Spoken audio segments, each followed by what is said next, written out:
മറ്റുള്ളവർക്കനുസരിച്ച് നമ്മളും മാറിക്കൂടെ എന്ന് ചോദിക്കുന്നവര് ചോദ്യം കേൾക്കുമ്പോൾ ഞാൻ എപ്പോഴും ഓർമ്മിക്കുക സുഗതകുമാരി ടീച്ചറുടെ ഈ ഒരു പുസ്തകത്തിലെ ഒരു വരികളാണ്.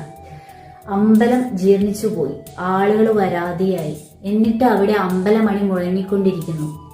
എന്തിനു വേണ്ടിയാണ് ആ മണി മുഴങ്ങുന്നത്?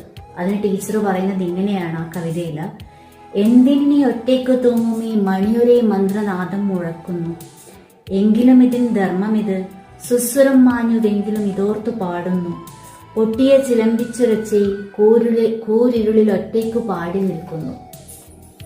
അമ്പലത്തിൽ ആളില്ല, അമ്പലം ജീർണിച്ചു തുടങ്ങി, എന്നിട്ടും മണി മുഴങ്ങുന്നത് മണിയുടെ ധർമ്മം, മണിയുടെ സന്തോഷം, മണിയുടെ സംതൃപ്തി അതിലാണ് എന്നതുകൊണ്ടാണ്.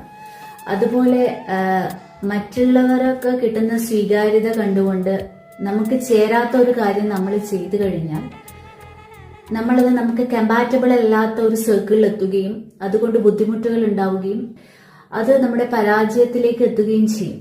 അപ്പോൾ എപ്പോഴും നമുക്ക് സന്തോഷം കിട്ടുന്നത് എന്താണ്? അത് 10 പേരിൽ ഒതുങ്ങുന്നതാണെങ്കിൽ അത് ചെയ്യുന്നതാണ് നല്ലത് എന്നതാണ് വ്യക്തിപരമായിട്ടുള്ള വിശ്വാസം. എന്താണോ നമുക്ക് സന്തോഷം തരുന്നത്, എന്താണോ നമ്മുടെ മനസ്സിന് സംതൃപ്തി തരുന്നത്, അത് എന്നും നമ്മൾ ചെയ്തുകൊണ്ടേയിരിക്കുക, അമ്പലമണിയായി മുഴങ്ങിക്കൊണ്ടേയിരിക്കുക. Thank you.